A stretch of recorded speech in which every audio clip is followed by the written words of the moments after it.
Les amis, bienvenue, j'espère que vous allez tous très bien, très content de vous retrouver pour cette nouvelle vidéo et pour parler aujourd'hui un petit peu de Tottenham, le Tottenham de Postecoglou qu'on voit ici. Et j'allais dire sans raison particulière cette vidéo sur Tottenham, mais si quand même, il se passe un truc du côté de cette équipe qui est invaincue dans le jeu cette saison et notamment invaincue en Première Ligue, 4 victoires consécutives sur les 4 derniers matchs. Tottenham donc est leader de Première Ligue avec 26 points, 8 victoires, 2 nuls, 2 longueurs d'avance sur Arsenal et Man City qui sont à 24, 3 sur Liverpool qui a 23.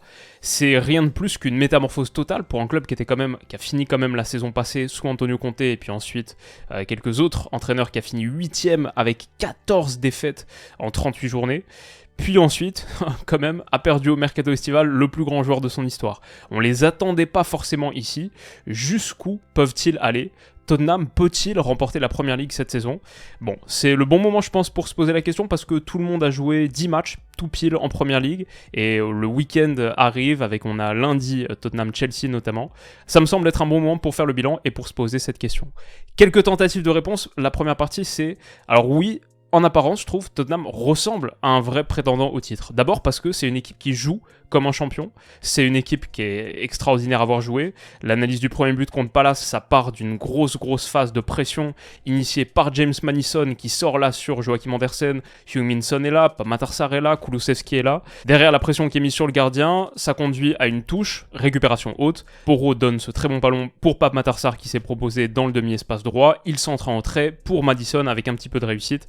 Il y a une déviation, mais ça permet à Tottenham, d'ouvrir le score du côté de Selhurst Park. Et la réaction de Pedro Porro, pour moi, elle n'est pas anecdotique non plus. Je trouve que Tottenham célèbre très bien ses buts, aussi un peu comme un champion. En tout cas, avec beaucoup de passion, d'énergie. Je pense que ça dit 2-3 trucs sur cette équipe. On va en reparler. En tout cas, la première pierre du Tottenham de Postecoglou, clairement, c'est cette pression qui est sans relâche. Comme ici, encore une fois, avec cette fois Heung-min Son en déclencheur de pression, sa vitesse est un super atout là-dessus. Quand ça décale à droite, Calvin Bassey, il n'y a pas vraiment de solution évidente. Et sa relance trouve Mickey Van de Ven. C'est assez extraordinaire, cette ligne haute de Tottenham, récupération haute. Richarlison transmet à Heung-min Son qui peut aller déclencher pied droit et il a une frappe assez extraordinaire en seconde période. Pareil, Calvin Bassey encore une fois dans une position compliquée, excentré, collé, coincé le long de la ligne de touche. Récupération haute. Encore une fois, elle est très similaire. Déviation de Son pour Maddison, cette fois, qui finit au ras du montant gauche. Ça fait 2-0. La célébration des 3 Son, Richarlison, Maddison et Heung-min Son pour faire le break dans ce match. Et on voit à quel point la ligne était haute. Voilà, la moitié de terrain adverse, c'est là que se passe le match en général. Quand Tottenham réussit à dominer les débats, quand Tottenham réussit à mettre en place son idée du jeu. On voit ici les positions de Mickey Van de Ven, de Cristian Romero et de Pedro Porro, très haut à la médiane. Donc ça, c'est une partie du style Postecoglou. L'autre, c'est évidemment ce qui se passe avec ballon sur la phase de relance. Et c'est des défenseurs latéraux positionnés de manière assez particulière, très à l'intérieur. On voit ici Pedro Porro, on l'attendrait plutôt ici. Ben non, il est quasiment sur la même ligne verticale que Romero, son défenseur central droit. C'est pas pour compliquer trop les choses ou pour faire de la tactique un petit peu excessive, mais c'est vraiment une forme qu'on retrouve souvent dans le dispositif de Postecoglou. C'est un peu ce à la relance 2 avec les 2 défenseurs centraux, on peut même partir du gardien, voire 3 ou 1-2, mais 2, 1 et 2 encore une fois. Ce qui fait, si j'essaye de faire un schéma pas trop dégueulasse, ça fait un peu le nœud papillon comme ça, le nœud papillon de costume là, 2 triangles un petit peu inversés, et sur la phase de relance, très utile pour permettre de trouver du jeu progressif avec les lignes obliques qui sont les meilleures en général pour faire progresser le ballon. Bon bah là, Romero, il trouve Højbjerg qui est un petit peu décroché, en une touche, il va transmettre à Pedro Porro dans cet intervalle. Crystal Palace est pris, il faut dire aussi qu'il y a des joueurs qui réussissent bien à incarner ce système et cette idée du jeu. Porro là, il est pris par des gars, il y a de la pression, mais il réussit à transmettre côté droit, dans l'espace où on pourrait l'attendre s'il était un défenseur latéral classique, mais non, lui il est rentré à l'intérieur, il a ouvert un petit peu d'espace dans ce couloir droit. Pape Matar Sarr allonge autre côté avec un long renversement, une longue ouverture comme ça oblique à destination de Brennan Johnson. En une touche, petit ballon de la tête, très intelligent je trouve, par-dessus le défenseur latéral droit. James Maddison est à la réception, et là il fait ce qu'il fait depuis le début de saison, des ressources techniques assez insoupçonnées et des vrais moments géniaux. Là, entre deux, il réussit à adresser un petit ballon entre les jambes, vraiment tout petit et très fin pour Brennan Johnson qui a poursuivi sa course, aussi un truc très intelligent sur cette action.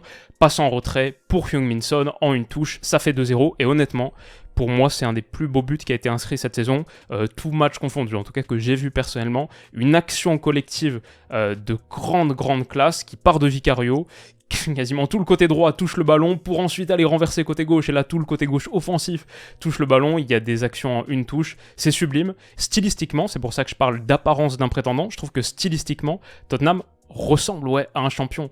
Ils ont ce blueprint ou cette recette quelque part du jeu du champion. Quand on regarde le volume de possession, c'est la troisième équipe, 61,6% de possession, c'est la troisième équipe avec le plus gros volume de possession, mais c'est de la possession extrêmement active. Deuxième en possession progressive, ici avec 267, il n'y a que City qui fait mieux, 272, et première équipe avec le plus gros volume de passes progressives, 571, Arsenal est deuxième avec 505, ensuite c'est Liverpool, c'est City, c'est bien d'être tout en haut de ces indicateurs-là. Et cette verticalité, ce tranchant de Tottenham, il est productif. Quand on regarde le nombre de tirs, là on est sur les tirs de l'équipe, le nombre de tirs par 90 minutes, Tottenham est premier, 17,8 tirs, quasiment 18 tirs par match, c'est énorme. Il n'y a que Liverpool et City qui sont à peu près, et Brighton, qui sont dans les mêmes environs. Arsenal par exemple est à 13,8, c'est 4 tirs en moyenne par match de moins que ce que produit actuellement Tottenham. Donc on a tout ce volume offensif, on a toute cette production offensive. Ce que je trouve dingue, pareil, action défensive d'équipe, Tottenham est aussi leader de Premier League sur le nombre de dribbleurs taclés. En tacle tout court, ils sont à 4e, il n'y a que Everton, Palace et les Wolves, mais c'est dingue parce que quand on regarde les équipes avec lesquelles Tottenham est ici, tout en haut, pareil sur le nombre de dribbleurs taclés, derrière c'est Luton, Bournemouth, Everton, les Wolves, ça c'est 4 équipes qui sont dans le dernier tiers de Premier League sur le volume de possession, donc c'est normal que son volume de tacle soit très haut parce qu'ils n'ont pas souvent le ballon. Mais Tottenham, ils ont beaucoup le ballon, c'est le 3e plus gros volume de possession et c'est le plus grand nombre de dribbleurs taclés. C'est une équipe extrêmement agressive qui fait beaucoup de bonnes choses, ça ressemble à la manière dont joue un champion. Bon, et puis après il y a des choses qui sont un peu plus intangibles, c'est pas des stats, c'est pas vraiment du jeu, c'est comment cette équipe s'entend. Je trouve qu'au moment des célébrations, on voit vraiment, il y a l'air d'avoir une bonne vibe, des gars qui se kiffent, une bonne ambiance et beaucoup d'amour dans cette équipe, même dans la manière dont ils célèbrent avec les supporters à la fin des matchs, que ce soit en déplacement, où là c'est assez courant, mais pareil à la maison, pendant de longues minutes, ils restent sur la pelouse, ils prennent toute l'atmosphère. Voilà, aujourd'hui à quoi est-ce que ressemble un champion de Premier League ou une très belle équipe de foot? Bah en vrai c'est un peu ça le schéma, le prototype, c'est une équipe qui presse, c'est une équipe qui relance super bien avec des idées modernes, et c'est des gars qui s'entendent bien ensemble en général. Donc ouais, ça fait beaucoup de raisons de penser qu'il y a une vraie belle équipe, et bon, il y a aussi un truc, elle est servie par des individualités qui sont vraiment en train d'évoluer, je trouve, à un niveau phénoménal. James Maddison, le premier d'entre eux, il est capable de débloquer des matchs à lui tout seul, ça c'était à Luton il y a quelques jours. Tottenham est à 10 contre 11, toujours 0-0 à la 52e minute de jeu, sur un corner joué court, il fait la misère aux défenseurs, l'élimine longue ligne de 6 mètres, passe en retrait, Mickey Van de Ven marque le premier but et le seul but de ce match. Contre Liverpool aussi, on le voit ici demander en décrochage, prendre les clés du camion, prendre la responsabilité de l'organisation offensive de Tottenham et adresser un super ballon, une flèche tranchante dans cet intervalle entre Matip et Joe Gomez pour Richarlison qui a plus qu'à mettre un ballon assez simple là pour Son qui finit 1-0. Et les stats avancées le montrent aussi sans surprise, ça c'est du côté de FBref. Quand on regarde les stats de James Maddison en Premier League, bon déjà 10 matchs joués sur 10 possibles, les 10 en tant que titulaire, mais ce qui m'intéresse vraiment c'est les indicateurs de progression qu'on voit ici. Passe progressive, il est premier de l'effectif de très loin, 96, Bissouma deuxième à 64. Possession progressive, en quelque sorte les courses progressives, celles qui font progresser le ballon, il est deuxième de l'effectif. Et passe progressive reçue, il est troisième. Tout passe par lui, c'est vraiment, je crois, la définition d'un chef d'orchestre. Et ça, c'est son importance au sein de Tottenham, mais au cœur de la Première Ligue, il est aussi le leader du nombre de passes clés, pour l'instant, à égalité avec Kieran Trippier. Ça aide quand tu tires les coups de pied arrêtés, rien à dire, mais aussi leader en passe progressive, 96, aussi leader en passe dans la surface de réparation, ces indicateurs se recoupent un peu. Pour moi, la stat la plus impressionnante, les actions menant à un tir. En Première Ligue, James Maddison en a 78. Bruno Fernandes, le second, le dauphin, 52. Il a quasiment plus de 50% de plus du deuxième en action menant à un tir. Voilà, si on veut signifier son importance. Très bonne stat aussi de Dominique Szoboszlai au passage. Mais vraiment, son importance est impossible à relativiser. Et son début de saison, voilà, en 10 apparitions, 10 journées de PL pour l'instant, 3 buts, 5 passes, sur les stats, on va dire, un petit peu plus classiques, basiques. Si on étend ça sur la durée de toute une saison, ça le fait finir quasiment à 10 buts, 20 passes D. C'est des stats de Bruynesque, c'est des stats de Player of the Year en Première Ligue. Il est vraiment en train de faire une campagne, un début de saison type Player of the Year. Donc on verra ce que ça donnera pour lui, mais ce que fait Maddison, extraordinaire. Il a aussi un compère, Heung-min Son, qui est à 8 buts en 10 journées de PL. Pareil, étiré sur l'ensemble de la saison, ça ferait une saison à 30 buts. Il a été élu joueur du mois de septembre dans cette position centrale où il a été repositionné récemment. Ça marche très très bien pour lui. Déjà parce que c'est un super finisseur, c'est un bon avant-centre un peu classique. Mais je veux dire aussi, en tant que déclencheur de pression, sa vitesse, pour être la première ligne, la première lame de cette pression, on le voit ici, il est leader de Première Ligue en distance, en sprint, au moment de presser. Bon, ça fait que 10 matchs, on verra si l'organisme tient, mais à 31 ans, ce que ce Heung-min Son, néo-capitaine, montre, c'est peut-être un de ses tout meilleurs crus. C'est vraiment impressionnant. Et si on parle d'individualité, on aurait pu parler, par exemple, de Destiny Udogie, d'Yves Bissouma, pour moi, sur ce qu'ils montrent actuellement, et multiplié par leur potentiel, entre guillemets, je trouve deux vrais joueurs d'élite Première Ligue, avec le potentiel pour deux vrais joueurs d'élite Première Ligue. Pas Matar Sarr, super début de saison, très intéressant, mais j'ai envie de mettre l'accent sur la défense. Pour moi, la grande métamorphose, parmi d'autres, mais peut-être le truc le plus important pour Tottenham cette saison, c'est le secteur défensif. Et c'est peut-être ces deux gars-là, Mickey Van de Ven et Vicario. D'abord Van de Ven, qui a été recruté cet été pour entre 40 et 50 millions d'euros en fonction des bonus, qui a été recruté à Wolfsburg, qui est un défenseur central néerlandais d'1m93. Ce qu'il a amené à Tottenham, c'est une transformation radicale de l'arrière-garde, grâce à une chose, sa vitesse. Alors là, on voit sur son profil technique avancé sa force dans le 1 contre 1. Il est élite sur le pourcentage de dribbleurs qu'il tacle. Il laisse passer quasiment personne, en gros, avec très très peu de fautes. Pourquoi ? Parce que c'est un joueur extrêmement véloce. C'était le défenseur central la saison dernière en Bundesliga le plus rapide du championnat allemand, flashé à quasiment 36 km/h. Ça permet à Tottenham de tenir une ligne haute et de rendre ce système de pression fonctionnel. On le voit ici, sur un moment de contre-attaque de Crystal Palace, où il est le dernier défenseur, mais quasiment à la médiane, sur le reculoir, ça semble une position très très compliquée, mais derrière, il a tellement de puissance, d'explosivité et de longue foulée, avec son 1m93, ses grandes jambes, qui rattrape sans problème son vis-à-vis, et l'action donne rien. C'est ça qui permet à Tottenham, c'est pour ça qu'il est aussi essentiel, c'est ça qui permet à Tottenham de tenir cette ligne extrêmement haute, et de jouer dans la moitié de terrain adverse. D'être aussi agressif à la pression parce que derrière, tu as l'assurance Mickey Van de Ven. On voit sa hitmap, c'était contre Brentford la première journée de Première Ligue. Ça lui permet à lui aussi d'être haut et de réaliser des interceptions, d'être très agressif dans la moitié de terrain adverse. Donc il y a Mickey Van de Ven et il y a aussi Guglielmo Vicario qui a été recruté pour une vingtaine de millions d'euros du côté d'Empoli. Sa cote était en explosion, il a 27 ans, gardien italien. Il a été pris pour remplacer Hugo Lloris, il n'y a pas grand chose à dire, il fait un super début de saison. Sur sa ligne déjà, plus haut pourcentage d'arrêt en Première Ligue, 82,9%, le deuxième Alisson est à 76,9%, il met vraiment une distance au second. Pareil sur les post-shot expected goals, il est le deuxième gardien qui a sauvé le plus de buts ou ramené le plus de buts à son équipe, 2,6 de plus que la moyenne des gardiens en Première Ligue. Et si vous avez vu des matchs de Tottenham cette saison, vous avez sans doute un ou deux arrêts de Vicario en tête.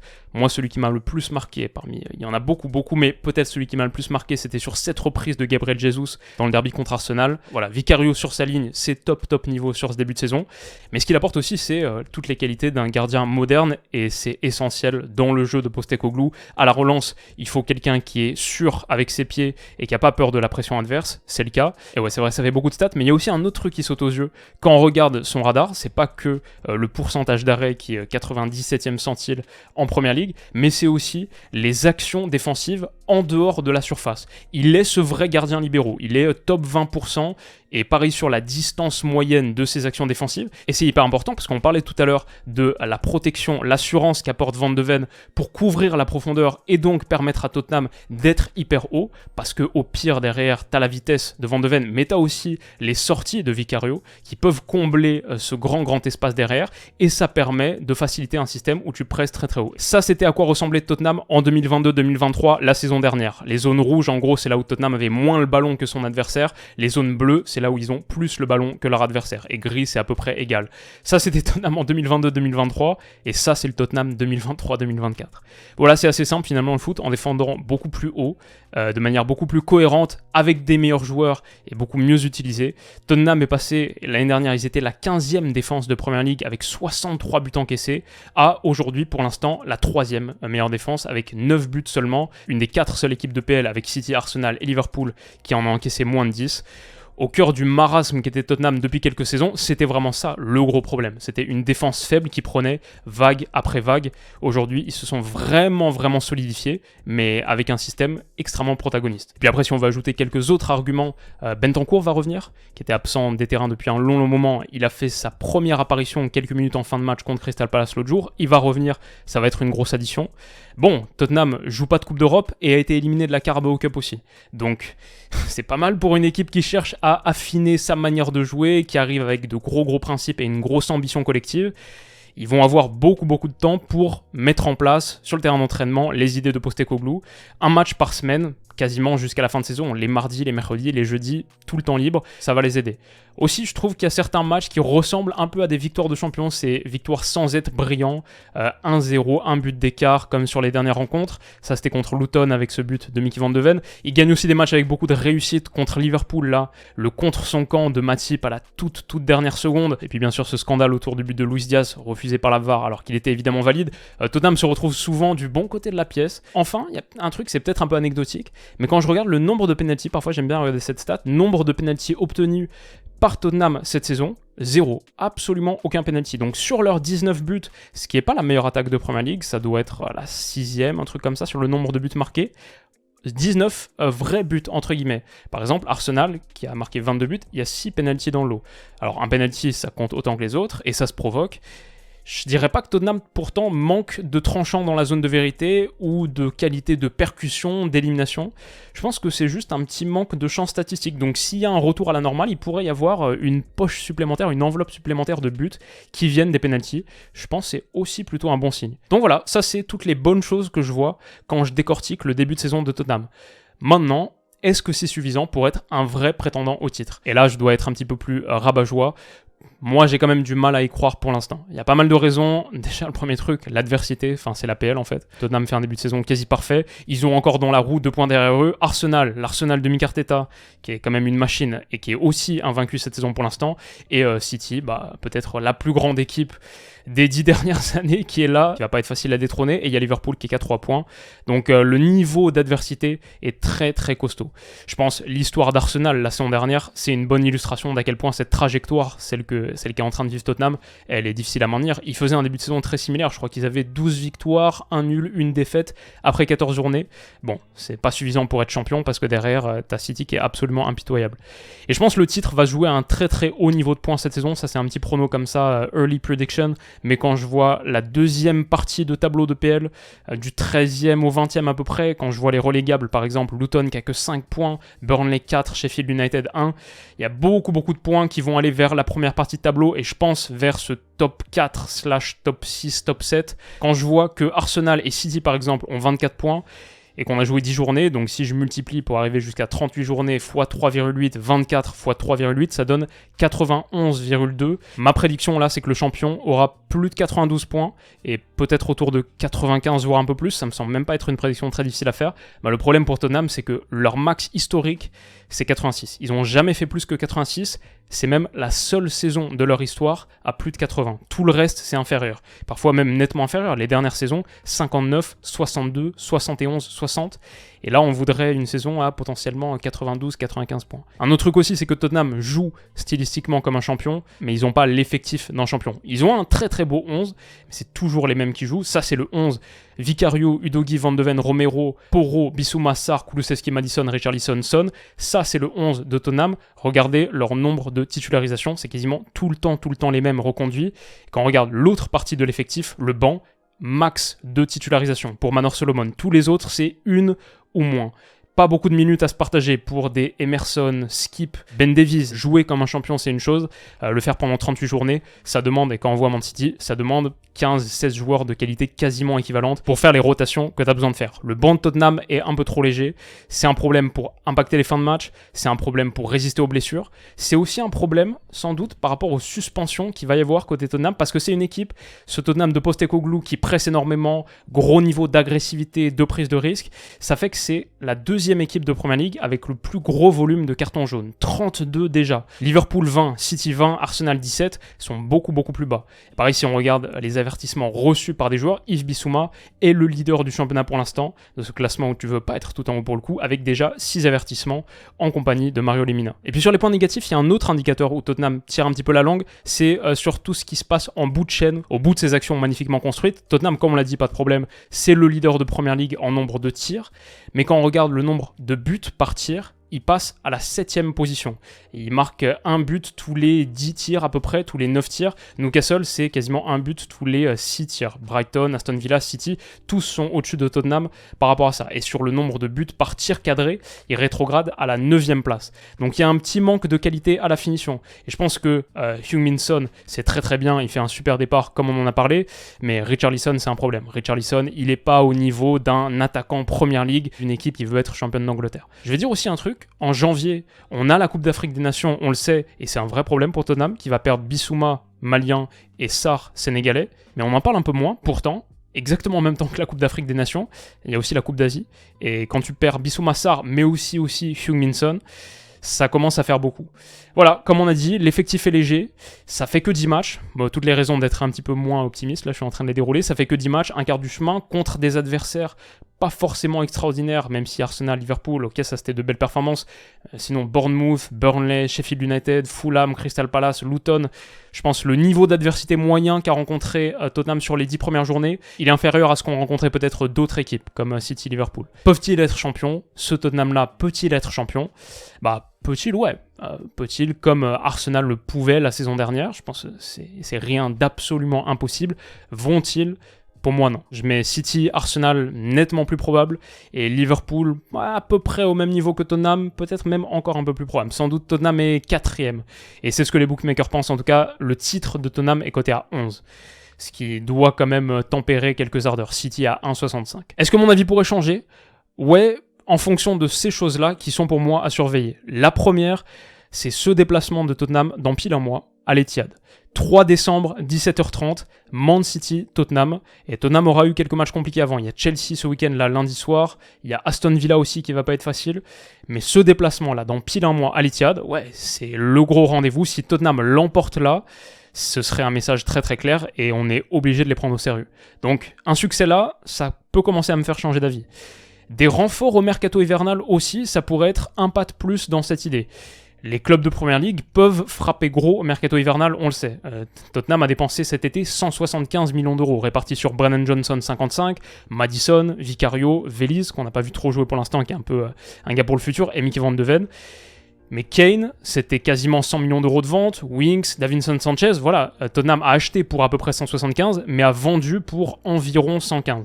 Ils ont peut-être de la marge encore pour faire une acquisition, et s'ils sont bien positionnés, il y aura de la pression pour que Levy sorte son chéquier, et peut-être renforce cet effectif pour le court terme, pour les 6 mois de la saison qui reste. Il y a le retour de Bentancur, comme on en a parlé, s'il revient à un très haut niveau, et dans la perspective de la perte de Bissouma et Sarr à la CAN, si on voit un très gros Bentancur, ça pourrait être une bonne chose, mais il y a aussi ce que montre Brennan Johnson pour l'instant. Match après match, je vois de la croissance, donc si sa trajectoire se poursuit, ouais, ça pourrait être un point en plus. Lui, l'un des 4 Son, il y a Son bien sûr, mais Maddison, Richarlison, Johnson, Brennan Johnson, à surveiller donc.